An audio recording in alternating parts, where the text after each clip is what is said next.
طاقت کے بغیر اخلاقیات کمزور، غیر مؤثر اور آسانی سے دبائی جا سکتی ہیں۔ ایسی اقدار کو خاموش کر دیا جاتا ہے یا ان کا استحصال کیا جاتا ہے کیونکہ ان کے پاس اپنے دفاع یا نفاذ کی قوت نہیں ہوتی۔ اس کے برعکس، اخلاقیات کے بغیر طاقت ظلم، ناانصافی، تسلط، اخلاقی زوال اور ہیرا پھیری کا باعث بنتی ہے۔ یہ ایک خطرناک امتزاج ہے جو معاشروں کو تباہ کر دیتا ہے۔ اس کشمکش کا خلاصہ یہ ہے کہ طاقت کے بغیر اخلاقیات نازک ہوتی ہے، جبکہ اخلاقیات کے بغیر طاقت تباہ کن ہوتی ہے۔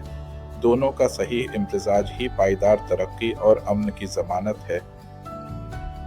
اس مسئلے کا حل یہ ہے کہ اخلاقیات کو رہنما بنایا جائے اور طاقت کو اس کا خادم۔ اخلاقیات سمت کا تعین کرتی ہے، جبکہ طاقت اس سمت میں آگے بڑھنے کے ذرائع فراہم کرتی ہے۔